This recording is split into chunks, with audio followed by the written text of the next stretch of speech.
They said I wasn't aesthetic enough to stand next to my own brother. Mom leaned in, her perfume sharp as her words, "We need the family photos to look perfect." That was the night I realized perfection had a price, and apparently it was me. I stared at my reflection, the wine-stained birthmark across my cheek burning like proof that I didn't fit their frame. So when the wedding came, I chose not to show up at all. Because sometimes absence speaks louder than any smile you're forced to fake. My name is Zephyr Knox, and what I'm about to tell you isn't just about a wedding, it's about the moment I stopped trying to edit myself out of my own life. Before I share my story, I want to know you're here with me. Just say listening in the comments or tell me where you are. I love hearing how far my story can reach. Sometimes even the smallest connection can make a story feel heard. Thank you. And now, here's my story. If this story touches something in you, please take a second to subscribe. Not for the numbers, but because stories like these deserve a space to be heard, not hidden. The envelope was the color of cream and confidence-heavy stock with gold embossing that scratched softly under my thumb. Savannah was rinsed in early fall light outside my window, Forsyth Park fountains throwing mist, while a trolley bell chimed like a cue I couldn't ignore. I slit the flap and slid out the stack. The invitation, the RSVP card, the weekend schedule printed in tasteful beige on beige. My name, Zephyr Knox, said in calligraphy so elegant it felt like it didn't belong to me. I scanned the schedule once, then again, slower this time. Family portraits, it read. Bride and groom with groom's family. Parents and brother. I waited for a second line where I fit a separate slot for groomsman roll call. It never came. I found my name only once on a line that said, guest. My chest went cold the way rooms do when air conditioning clicks on too hard. I called Julian. He picked up on the second ring, his voice bright and careful. Hey Z. I asked where my name was on the lineup. He said the groomsmen were set, they were going minimalist, clean lines, simple palette. Somewhere on his end a whisper bled into the phone, shaped but not loud enough to catch. We'll all be together at the reception. He added a sentence built like a bandage that never touches the wound.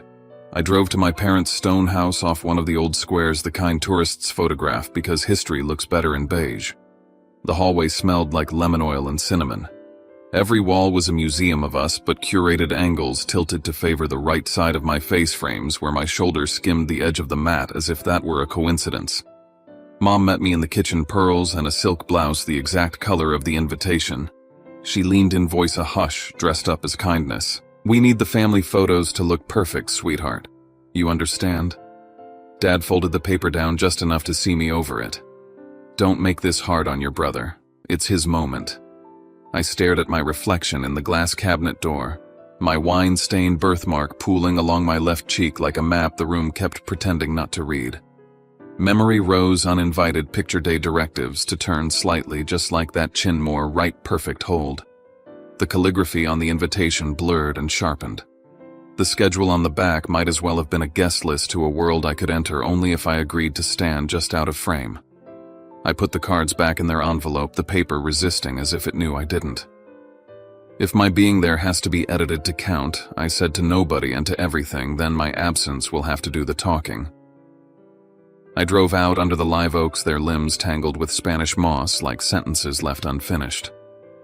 In the car, I tested the words aloud, small at first and then steady, I won't go. The steering wheel hummed under my palms, the radio low, the city a moving postcard. In my head, though, the edges of things were sharp. The palette of the wedding beige sand champagne felt less like a color story and more like a rule. The family gallery, always right-facing, felt less like tradition and more like training. The schedule with its tidy categories of who belonged in which frame felt like a verdict. I set the RSVP on my counter when I got home, clicked the little box next to regretfully declines, and wrote my initials like a signature at the bottom of a boundary. On the way to the mailbox, I caught my face in the window again. The left side burned in the light, not angry, just present. I held the envelope over the blue mouth of the box for a beat longer than I needed to heart tapping out a code I finally chose to read. When it slipped from my fingers and landed inside the metal flap, clapped shut like a gavel. The sound followed me back to the apartment, into a mirror where I made myself hold my own gaze until it stopped feeling like defiance and started feeling like ownership. I went back to my parents' house on a gray afternoon when the air tasted like rain and furniture polish. The front door sighed the same way it always had. In the study, the built-ins held 30 years of us in albums with leather spines and tidy gold dates. I took them down one by one, laying them open on the desk like evidence. 5 years old. I'm at the edge of a birthday photo, my body angled the left side of my face just out of sight, frosting on my right cheek like a decoy. 10 a class picture slipped into a Christmas collage. I'm turned 3/4 the caption underneath in mom's looping hand. So handsome. 16 homecoming me on the end again, the right lit smile. High school graduation, a perfect row of teeth and caps my diploma a shield. I felt the prickle at the back of my neck you get when a cold draft finds skin you didn't know was exposed. I flipped a frame off the credenza to dust that wasn't there, and a thinner photo slid from behind it, an uncropped original of a family portrait I'd seen 100 times on the wall. In this one, my left cheek faced the camera, the birthmark as bold as a seal. The version hanging in the hall had been trimmed by a third, the knife line invisible unless you knew where to look. My throat went tight. I set the two images beside each other, the cut one and the whole one, and the room tilted. I opened the drawer where Mom kept the holiday stationery and found old Christmas cards paper-clipped together. Some had their left margins sliced clean, the decorative border a casualty, the new format neat and practical. Too large for the envelopes, a sticky note said in her tidy script. The cuts had missed the snowflakes and holly leaves but nicked my face every time. The doorbell rang and Aunt Lorraine blew in with sea wind and a paper shopping bag. She hugged me and pressed her cheek to mine left side, and all like a benediction. "Figured you'd be here," she said, setting the bag on the desk. Inside was a shoebox that used to hold church pumps. She lifted the lid and took out a stack of photos in the kind of envelopes drugstores used to use. "These are the ones I kept before your mother sent the edits to the wall," she said. Under the photos was a thin slip of thermal paper, edges yellowed a receipt for retouch spot correction from a studio downtown, stamped with a date from my 5th grade year. The signature line read, "Charles Knox." "I kept it," Lorraine said quietly, "because I was afraid folks would call it memory." The urge to sit hit me hard. I sank into Dad's leather chair, the smell of it as familiar as Sunday. I wasn't angry so much as emptied out, like the anger had already burned itself into smoke long ago, and this was what drifted after. I put the receipt atop the holiday cards, atop the 2 versions of the portrait, and felt something settle grief with a spine. I opened the desk's middle drawer looking for more envelopes, and my hand brushed a crisp stack of paper folded once across. It was a printout of an email thread, subject line groomsman draft. The top page was a list with names in a clean sans serif. Best man Zephyr Knox. Underneath, groomsmen 3 of Julian's friends from college. Red pen had ripped through my name in a single stroke. Next to it in blue ink, someone had written, "Visual continuity, ask Victoria." The room went so quiet I could hear the grandfather clock down the hall starting up a slow, patient tick. I read the line again, then again, until the words lost shape, and then found it. "Ask Victoria." My mother's name steadied like a weight at the bottom of a string. I thought of the whisper I'd heard in the background when Julian and I spoke. I thought of the beige upon beige invitation of every frame in this house instructing my face how to behave. Lorraine put a hand on my shoulder. "Honey," she said, "if you're going to carry this, carry it with the truth." I slid the draft back into the drawer because I wanted to put it somewhere I could find again. I stacked the evidence for myself in the order it had happened to me first. The pose, then the crop, then the retouch, then the list. My phone buzzed with a calendar reminder. I didn't remember setting family portraits Sea Island. I turned it off and stared at my reflection in the cabinet glass, the left side of my face steady and unblinking. The urge to run, to shout, to plead all rose and flattened like waves under a storm. What stayed was simpler. I wanted a picture that didn't lie. I closed the album and the box and the drawer. I carried the uncropped portrait to the hallway and hung it where the edited one had been. The nail took the weight with a small scrape, a sound that felt like a door opening somewhere I hadn't known was shut. The night I chose silence for them and truth for myself, Savannah felt heavier than usual.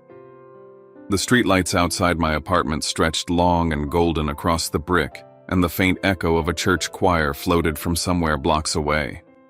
Maya sat on my couch, knees tucked under her, watching me scroll through the photos on my phone for the 10th time. "You can't hide behind other people's cameras forever," she said. "If you want them to see the truth, show them your face.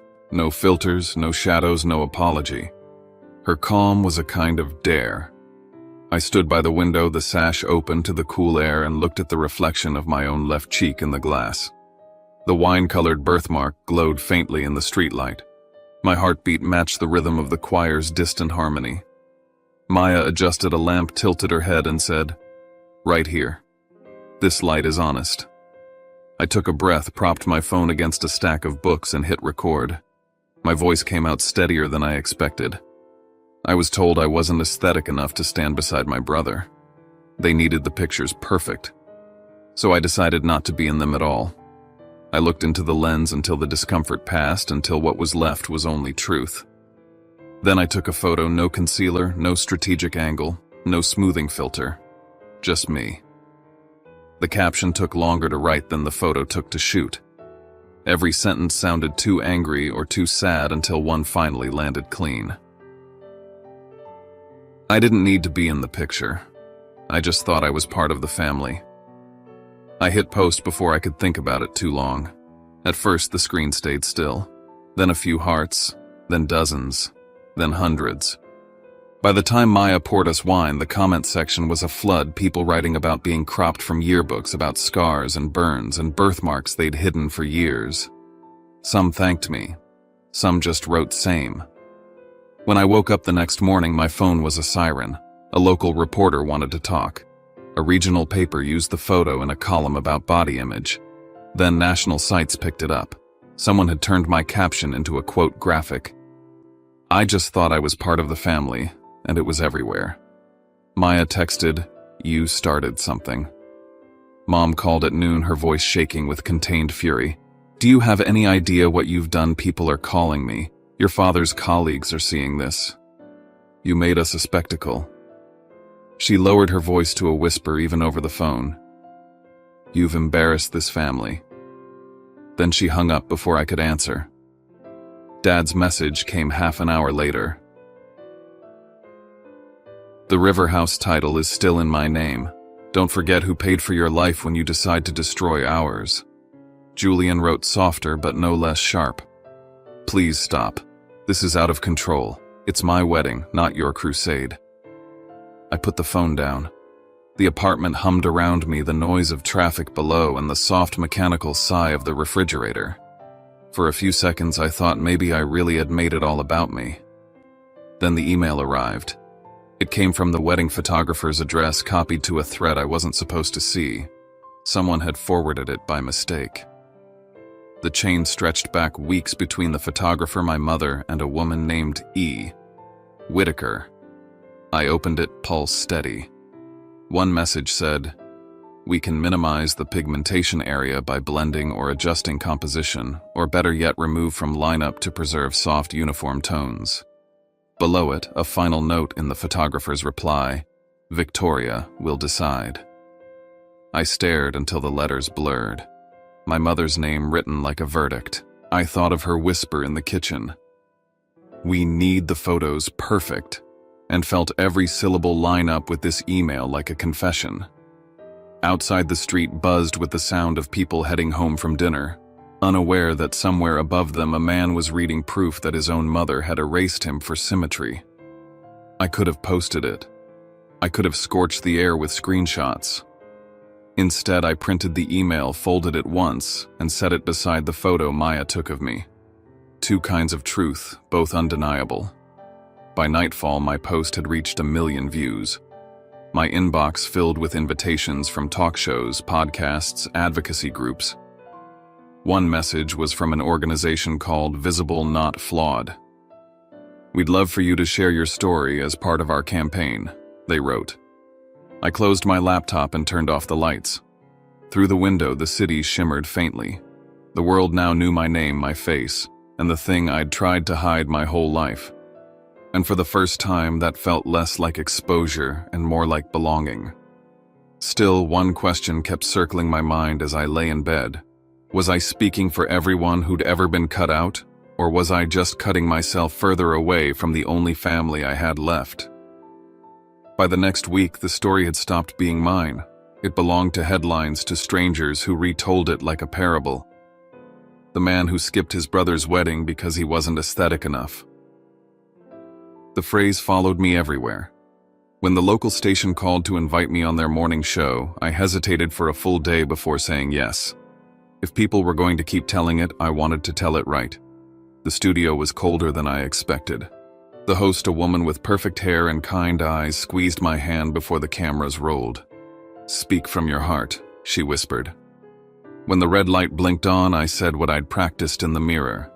This isn't about revenge. It's about how easily love turns conditional when image gets involved. The interview lasted 6 minutes, but one line caught fire. My birthmark doesn't define me. How people react to it defines them. By afternoon, it was everywhere again. On the drive home, my phone wouldn't stop vibrating. Mom's voice filled the voicemail box before I could even check messages. "Your father's donors are furious. The Whitakers pulled their funding from the hospital board. Do you understand what you've done? Then Dad flat and clipped the River House still belongs to me. Remember that before you humiliate us on national television again." I didn't respond, but when I walked into my apartment, another email waited. No sender name, just a subject, "For your eyes only." Inside was an attachment, a scanned contract from the wedding photographer. Clause number 9 read, "Client reserves the right to exclude subjects with visible conditions affecting aesthetic continuity." At the bottom, the signatures, Jake the photographer, and beside it a looping V. Knox. The bride's section was blank. My mother had been the one to authorize it. I sat at my desk and read it 3 times. The words didn't sting. They clarified. There it was, printed proof that I hadn't imagined the line I'd been pushed outside of. I called Julian. He answered on the second ring. "Did you know about this?" I asked. Silence stretched. "I didn't," he said finally. "I swear I didn't. Mom handled the logistics. I thought..." He trailed off, breath-catching. "I thought it was about space in the lineup. I didn't know she..." "You didn't want to know," I said softer than I meant to. He didn't argue. "She'll never see it the way we do." "Maybe not," I said. "But now you have to choose whether you will." That night, a message blinked in my Instagram requests. "I'm sorry for my silence. I didn't agree with what they did. I should have said something sooner." It was from Ava. For a while, I just stared at it, unsure what forgiveness even looked like. She was trapped in the same web appearances, expectations, the fear of being the flaw.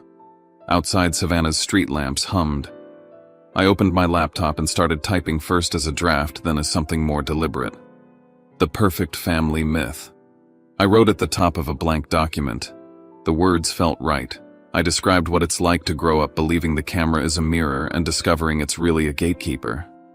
I wrote about the way every family photo teaches you who you're allowed to be.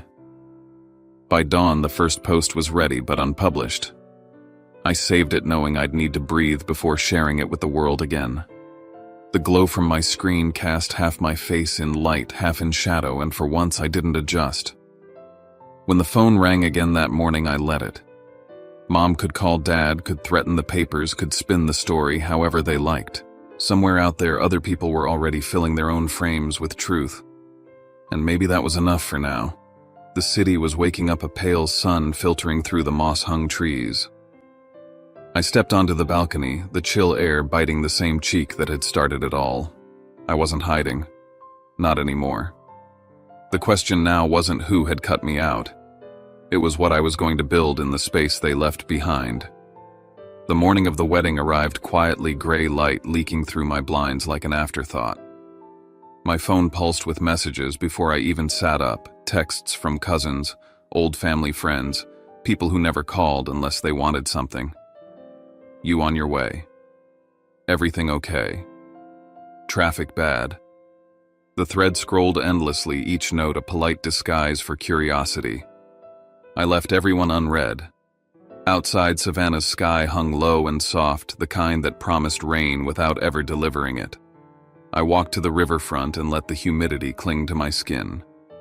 The air smelled like wet wood and salt. The water moved slow, its surface broken by the shapes of boats gliding out toward Sea Island, where somewhere beyond the horizon my family was posing for photographs that would never include me. The gulls circled overhead loud and alive. I remembered being a kid begging to go to the beach and hearing my mother's careful refusal. "The sun will make the mark darker, sweetheart.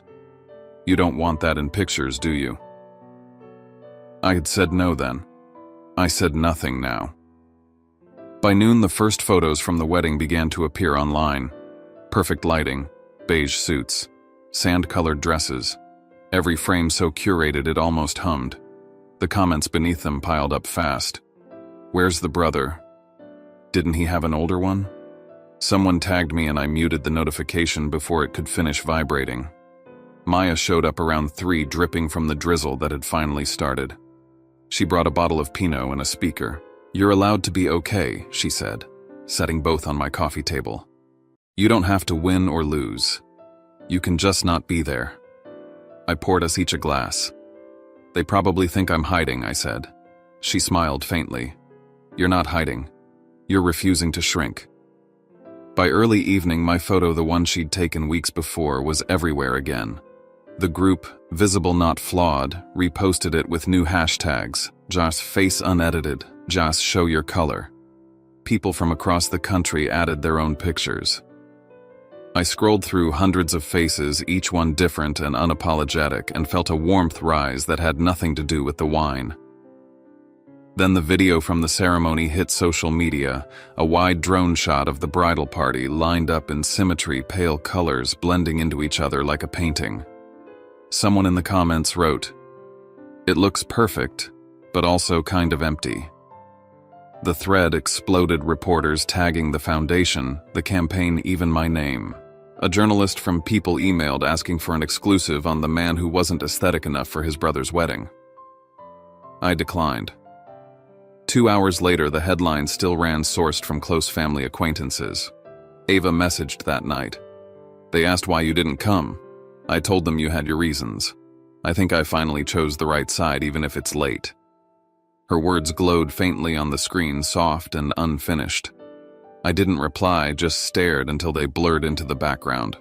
Rain began to drum against the windows, steady and calm. Maya lit a candle that smelled like cinnamon and clove. The room felt small but full.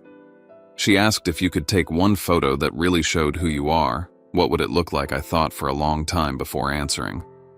It'd be a picture I take myself, no one else touching the frame. She nodded, as if that was the only answer worth giving. The jazz record crackled between us, a trumpet low and tired. Outside, thunder rolled once far away. I imagined the reception still unfolding at Sea Island, smiles, rehearsed flashes blinding a photographer counting down.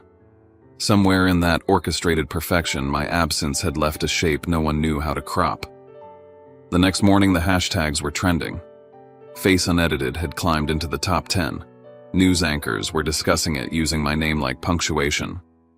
For the first time, I didn't feel like a mistake in someone else's story. I felt like a beginning. Still, a question kept circling in the quiet. If the world had turned my wound into a symbol, could I ever own it again? Or was I destined to become a story people used to feel better about their own reflections? 6 months later, the air on Tybee Island tasted like salt and winter. Aunt Lorraine's house sat a few blocks from the beach, paint peeling just enough to feel honest. She'd called that morning voice firm and unbending. Everyone's coming. No more hiding behind phones and silence. We talk or we stay until we can. When I arrived, the living room already looked like a jury box. Dad sat stiff in a leather armchair, arms crossed. Mom stood by the window, her reflection layered over the glass like she couldn't decide which side she belonged to. Julian and Ava sat together on the couch, hands folded but not touching. Lorraine placed a tray of tea on the table and said quietly, "No one leaves until the truth is out." I opened the album I'd brought, the pages heavy with years. "These are the pictures you called love," I said, laying them one by one on the table. The versions that hung on our walls trimmed and retouched, and the originals I'd found behind frames, my face intact. Every cut, every crop, each one was a choice. Mom turned from the window, her voice brittle. I just wanted them to look nice. For who, I asked. Dad leaned forward, his tone measured and sharp. Families have standards. People judge what they see. We protected you from that. Lorraine reached into her purse and pulled out a yellowed envelope. Protected him, she said, sliding a receipt across the table. This is from when he was 10, retouching service. Charles, that's your signature. Dad's jaw clenched. He didn't deny it. Ava reached for Julian's hand this time, steadying herself. I can't stay quiet anymore, she said softly. I heard your mother tell the photographer to arrange the line so the birthmark wouldn't show. The room stilled. The ocean wind pressed against the windows, the only sound left.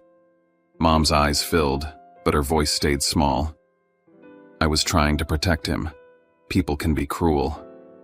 I looked straight at her. So you taught me to be cruel first, just to beat them to it. Her shoulders shook. Dad stood abruptly, muttered something about dignity, and walked out. The door slammed hard enough to rattle the picture frames on the wall. Julian stood, his voice unsteady but clear. He has every right to be seen. You don't get to decide who belongs in this family's photo. Lorraine's gaze moved from him to Mom. It's time this family stopped editing people to save face, she said. Mom sat down, slowly covering her mouth with her hand as if the silence might spill out. I didn't know how to love you without trying to fix what scared me, she whispered. I took a breath, the kind that scraped on the way out. If love means editing the parts that make me real, I'd rather keep the truth. No one spoke after that. Outside, the wind picked up, carrying the brine of the sea through the cracked window. I stood and opened the door. The chill rushed in, cold and sharp, but clean. Lorraine didn't stop me. On the porch, the sky stretched wide gray, giving way to a line of light near the horizon. The tide came in slow and certain, erasing footprints one by one. Behind me, voices murmured, soft, broken, trying. Maybe they'd keep talking. Maybe they wouldn't. But the air felt different now, lighter somehow. For years, I'd thought being seen meant being perfect, that the price of love was invisibility. Standing there with salt on my lips and wind in my hair, I understood something simpler. Truth has its own kind of beauty.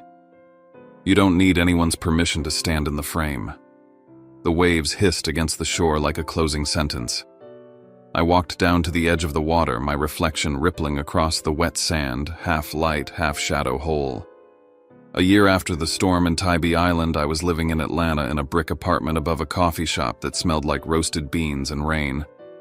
The air in that city felt different. No whispers, no lineage pressing down on me.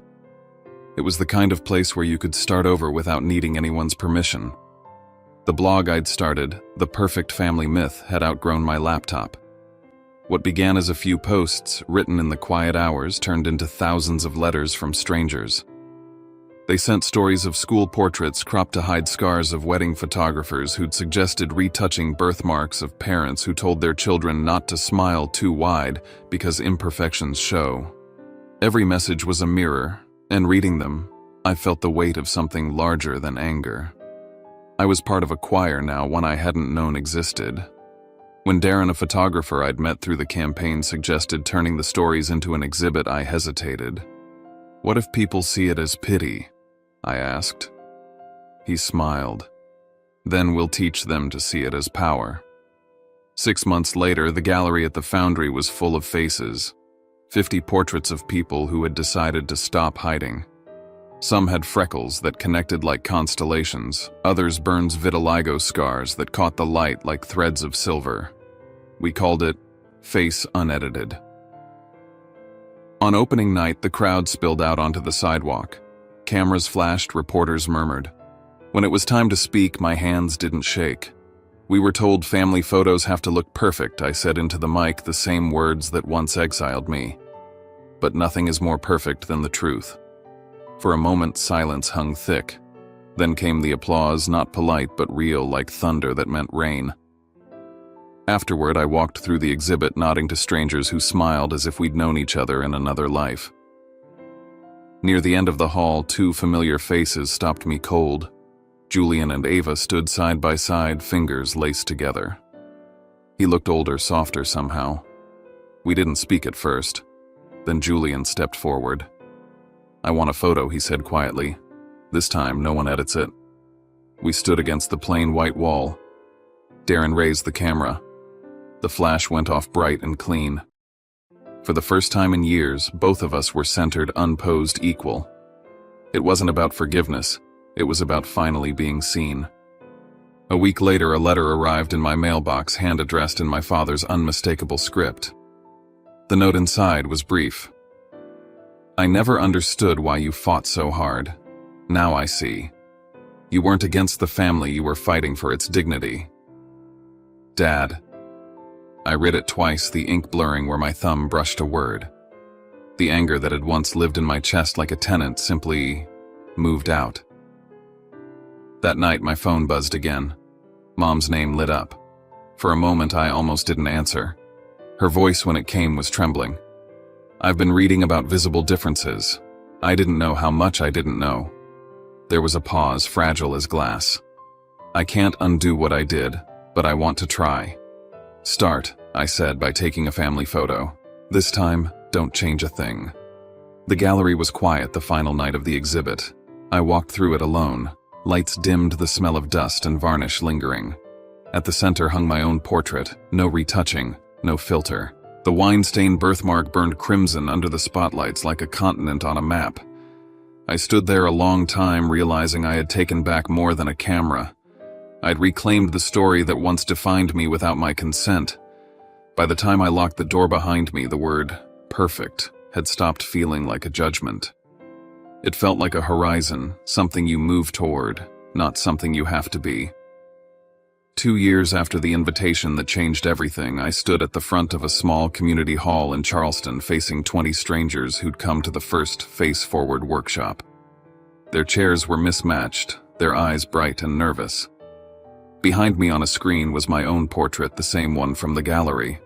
The moment I stopped hiding, I told them, was the moment I started living. A ripple of emotion crossed the room.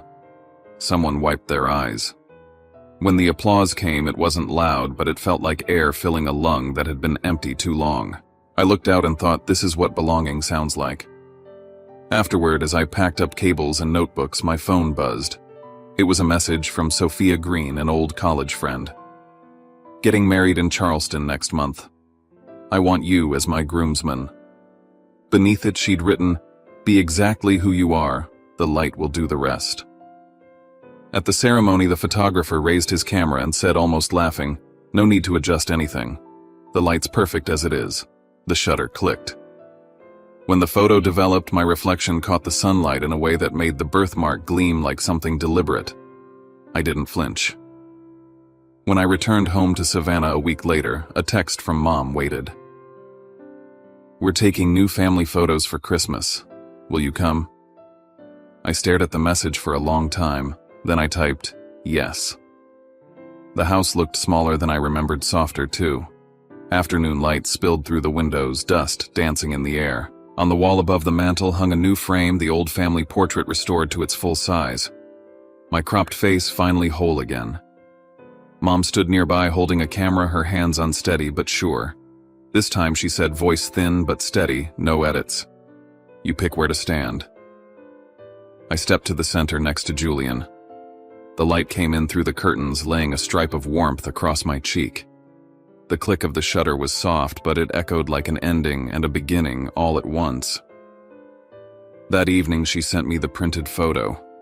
We looked ordinary: Dad's tie, crooked Mom's hair slightly out of place, my birthmark bright as ever. Ordinary but real. Later that night, she posted it online with the caption, "The Knox family, unedited and proud." The same words that had once shamed me now stood like a banner of truth. I sat by the window, a glass of water, catching the last of the sunset. Outside, the world kept spinning, unaware that a quiet redemption had taken place in one old house in Savannah. My reflection in the glass was clear, the mark on my skin deep and red, like it had finally settled where it belonged. I thought about all the faces I'd photographed since then, people who had stopped apologizing for how they looked. I thought about my mother learning how to see again, not with her eyes, but with her heart. I thought about the next workshop, the next story waiting to be told. Somewhere between the hum of the evening and the slow turn of light, I realized the truth I'd spent years chasing was simple. I didn't need to change my face to earn love. I just needed to stop hiding it. The house behind me was quiet. The photo on the wall glowed faintly in the lamplight, our imperfect family, whole at last. The camera for once had told the truth, and that was enough. Sometimes healing doesn't come from fixing what's broken, but from learning to stand in the light exactly as we are. If this story touched you, take a moment to share your thoughts below. Tell me where you're listening from, or simply say, hi. I love knowing how far a story of truth can travel. And if you believe real beauty is unedited, don't forget to subscribe. Your voice helps keep stories like this alive.